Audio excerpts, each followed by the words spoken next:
Wah, ada jam pulang.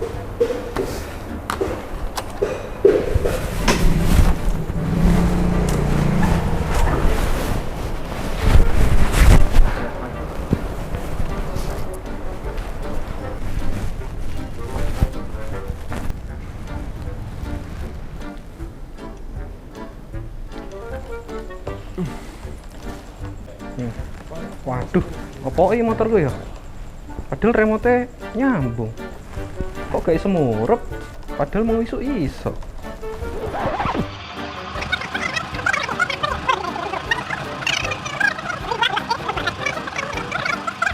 A few moments later.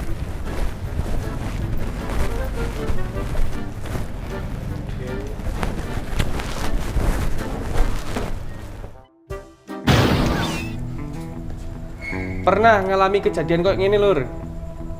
Pengen ro penyebabnya? Ayo tak ceritani.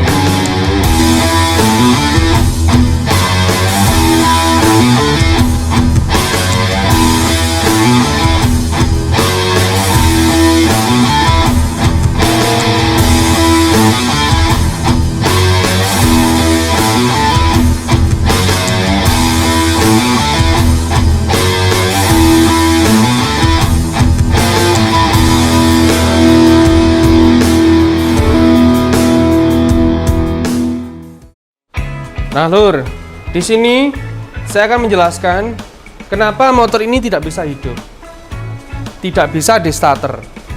Oke? Pertama-tama kita periksa akinya dulu.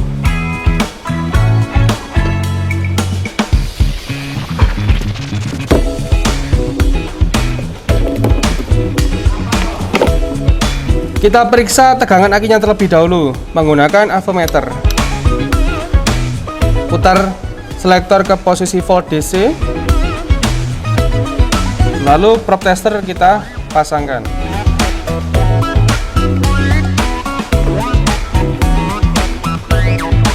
Benar saja lur, motor ini tidak bisa hidup karena tegangan akinya cuma 7,5 volt. Standar minimalnya adalah 12,4 volt. Baik, di sebelah saya ada dua jenis aki. Yang pertama ada aki basah. Aki basah ini perawatannya kita harus memberikan atau memasukkan cairan air aki secara berkala, yaitu setiap seminggu sekali. Kita harus memasukkan air aki ke dalam aki ini sampai pada garis upper level. Jangan sampai lebih dari garis upper level. Apabila lebih, nanti cairannya akan tumpah melalui saluran ventilasi ini. Lalu yang kedua ada aki jenis Varela atau aki kering. Untuk Honda Genuine Parts sendiri menggunakan 3 merek aki. Yang pertama ada aki merek GS, yang kedua ada aki merek Yuasa, dan yang ketiga ada aki merek Nippon.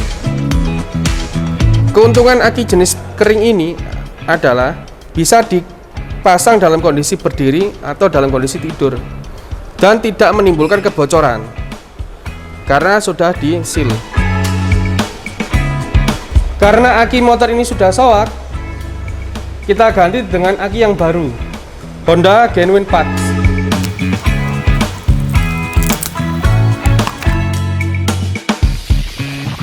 Saya punya tips lur, supaya Anda tahu apakah ini aki lama atau aki baru. Perhatikan lur, di sini ada kode produksi. Perhatikan 6 digit angka dari sebelah kiri, 080521. Artinya aki ini diproduksi tanggal 8 bulan 5 2021.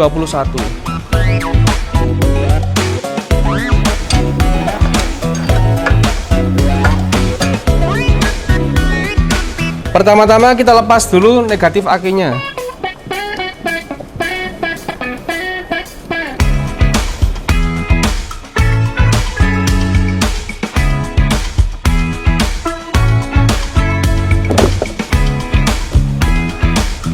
Benar saja aki ini sudah soak.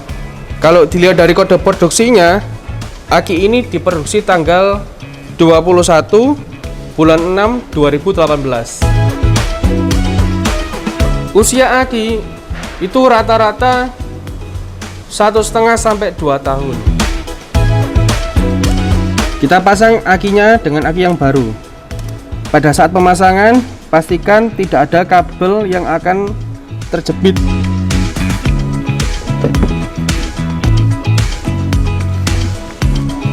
Selanjutnya kita pasang kabel positif aki terlebih dahulu.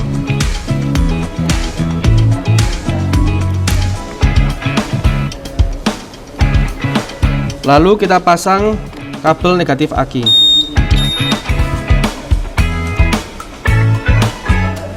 Kita pasang lagi tutupnya, SCS-nya kita rapikan. Lalu kita pasang cover penutup aki.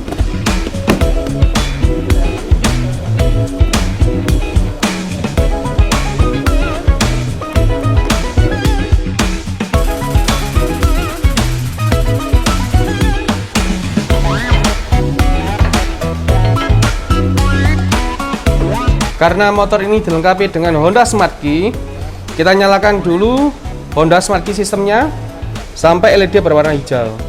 Kita tekan tombol starternya. Smart handle lock kita putar ke posisi on.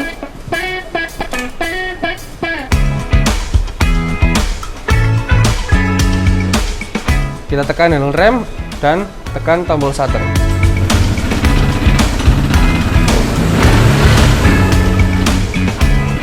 Motor sudah berhasil dinyalakan.